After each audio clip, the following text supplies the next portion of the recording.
Hello, welcome to Cerulean Arts Gallery.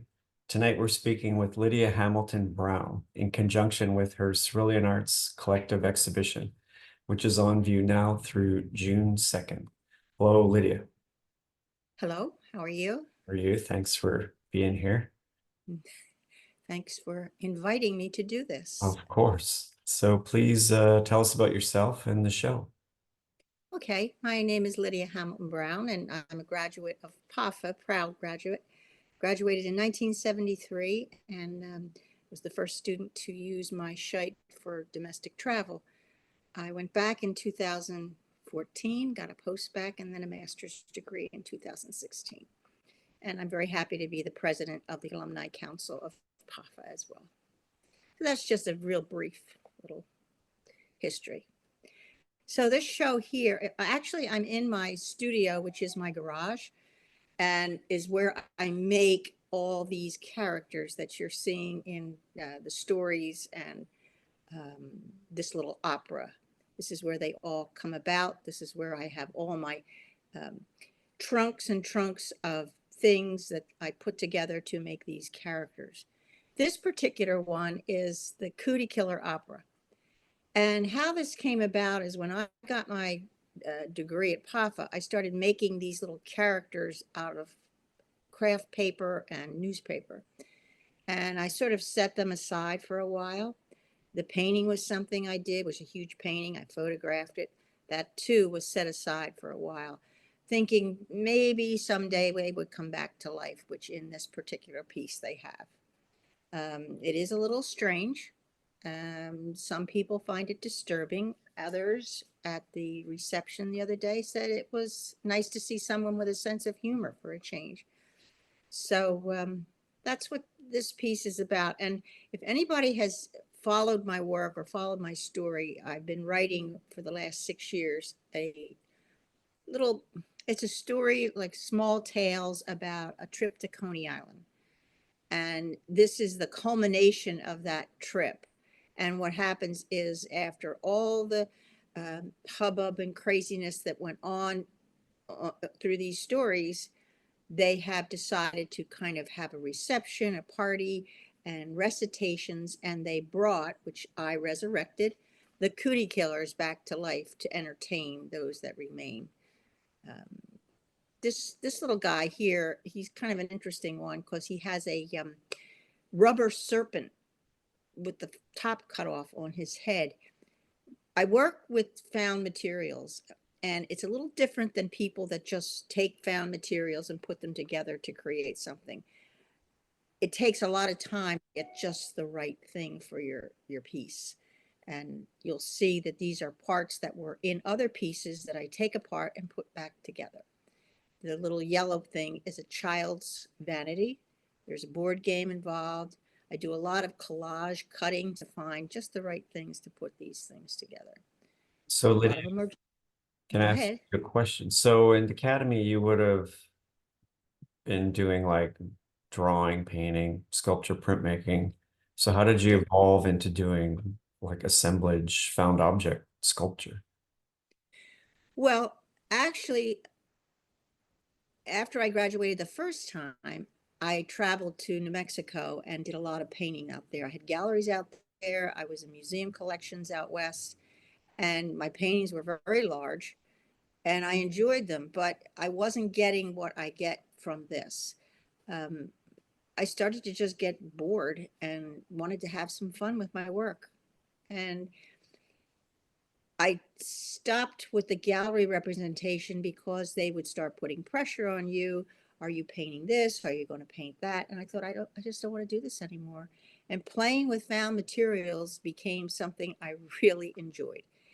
I enjoy searching for the materials, looking for the materials, going through the trash. I ride my bike every day and I'll spot something and I'll go back and I'll find it and I'll put it in one of my trunks. And it's I actually memorize everything I keep in the trunks. I have 4 of them here in my studio, and I memorize what's in there. So I know exactly when I'm making something, how I want to put it together. So Now this piece, does go it, ahead. is it only as what's at hand, or do you sometimes pull up like an object out and that like informs the direction of the piece, or do you have it already worked out in your head? I have worked out in my head what I want to make. For example, in this particular piece, which is the ascension of the Button Man, the whole idea of the Coney Island thing is the Button Man and his travels to find these characters. So I know I want to make certain characters. So I start digging through and it just seems to come around. Now, these are this is a very large drawing, and it represents the rocket ship I made, and they blasted off, and they all went to heaven knows where they went. Some went to heaven. And then you have characters that you've seen at the gallery. I think in one of my first shows, these are the troubadours. And obviously, the troubadours are survivors. There are also, you'll see little devils, which is going to come in later in some of the pieces I have working on. So But each one, where do the stories come from? my head, I have a vivid imagination, Mhm. and they, I have hundreds of these characters. They're kind of falling apart now, but I'm keeping them because they'll be reimagined in another piece. But it's all from imagination. It's all things that um, when I go to Coney Island, I go on the bus, and I usually take some of them with me, and we go down to the beach, and things that happened at the beach are things that I show in the stories. Some of them get washed away, some of them don't. We have parades. We ended up in an insane asylum. We've done a lot of things, characters.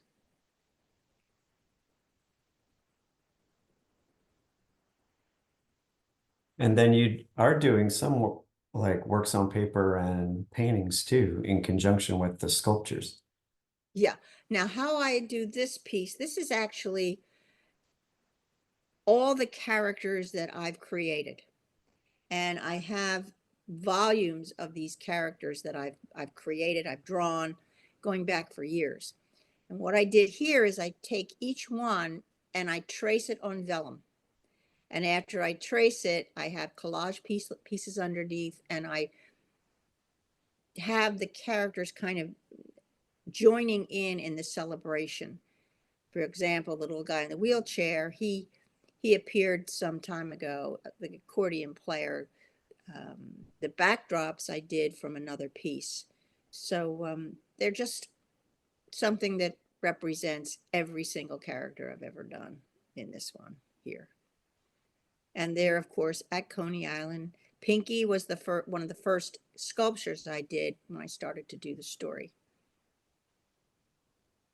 And we have two-headed people, bearded ladies, entertainment, monkeys. And you have a And it's, written narrative that goes with this, yes? Like a book? yes, I do. Yes, I do. And it's actually coming to the end.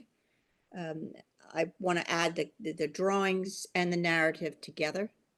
But yeah, now these, well, we'll go to the next one, the dancers. But yeah, everyone is a narrative, and it tells what these people are doing and why they're doing it and what happened to them all. Yeah. It's actually divided into short stories, I would say.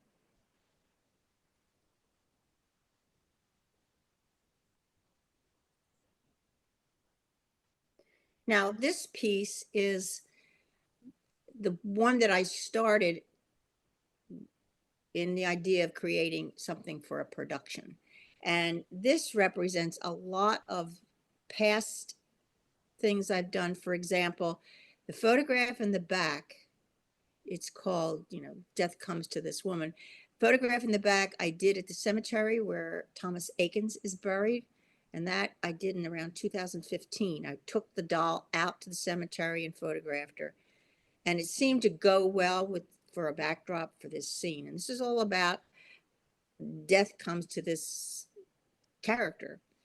And if you notice, each one has a special part in the story. This is the guy that gets you in there. And of course, he finds it unspeakable. She was framed. All those come out of old detective magazines. And we have the last meal. The red and the green part is an old Ferris wheel that I bent and put in there. And it's it's not meant to be frightening. It's just meant to show that we're putting on a pageant, is what I like to think of. And some people don't understand these little cootie heads. The dolls I made some years ago when I was working with the DeFala brothers, and I made them all out of the craft paper and clay feet, and then I took their heads off and put the cooties on top. It's a game, the cootie game. And then all these little pieces are just things that I find in my travels.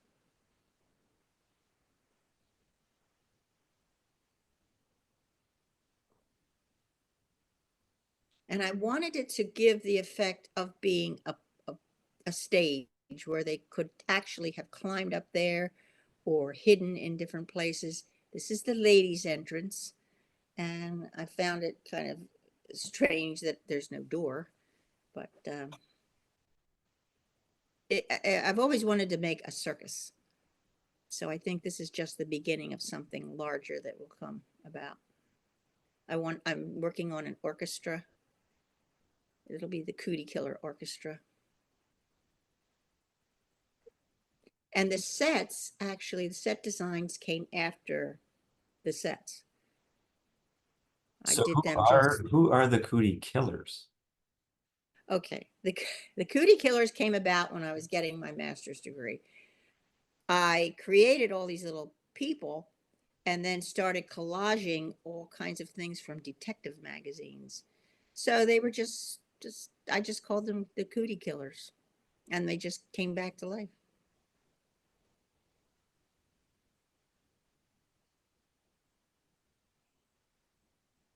And when you look to the story about Coney Island, when it comes to an end, I wanted something that would be entertainment. So in my imagination, they hired the Cootie Killers to come and entertain. So they have their little opera and they have the pageants. So that's why they're there, just to entertain.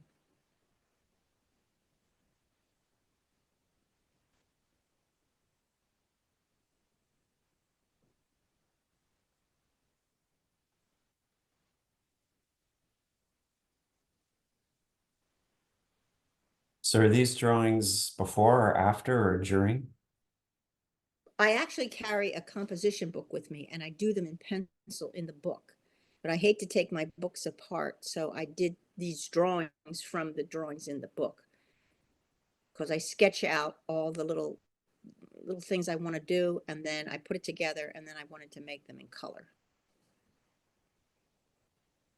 Now, this piece is called the Evening Bags. Now, they too are part of the entertainment, but how they came about is I did a sculpture years ago that was made out of a doll and a head of some sort of, I don't know, camera or whatever. And then I did a large painting of that, which was about 48 by 60 of these, an evening bag. So I went back to that design and I reimagined these people, drew them individually, and then traced them on the vellum and put them together. So they're kind of like, I guess you'd call women of the street, coming out of their shell to entertain. My work, though, is really all about having fun. I I just like to enjoy what I do. I don't walk into a studio and say, what am I going to do today? I just kind of relate to these little people.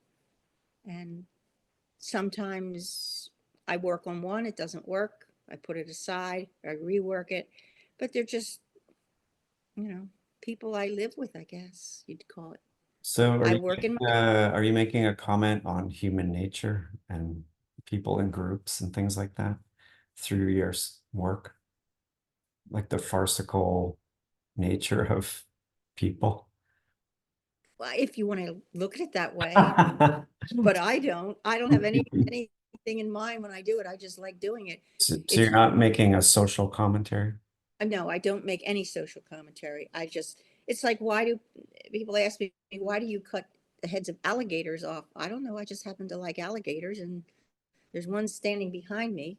Uh, I like them. Wait, let me enlarge your screen. So you have one behind you. Yeah, there's one. He's had a lot of iterations. He was in one of the shows as the alligator priest. And I brought him home and I got a nice stand for him and I added an umbrella and some jewelry and more clothing.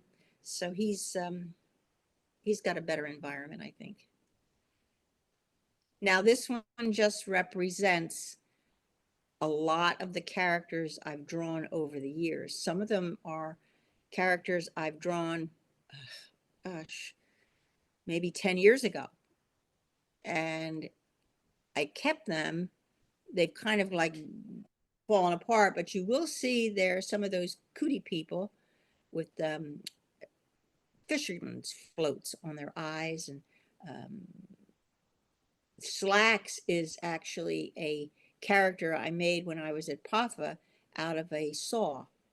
And his head, I could show it to you if you want me to go get it. But there's a cootie there. There's one of the leaders of the parade, the twins. There's some of the devils. They're all in this piece here. So what materials are you using here? It's mixed, but what are you mixing? It's mixed media. This is not trade. This mixed media, color pencil. Yeah, mostly color pencil. Color pencil. Mm-hmm. It Yeah. looks like has it been like, are you using any water media here at all, or it's just all dry pencil? If I do, I use these paints that I get from Joann Fabric. And they're 99 cents a piece, and they're called top-notch paints.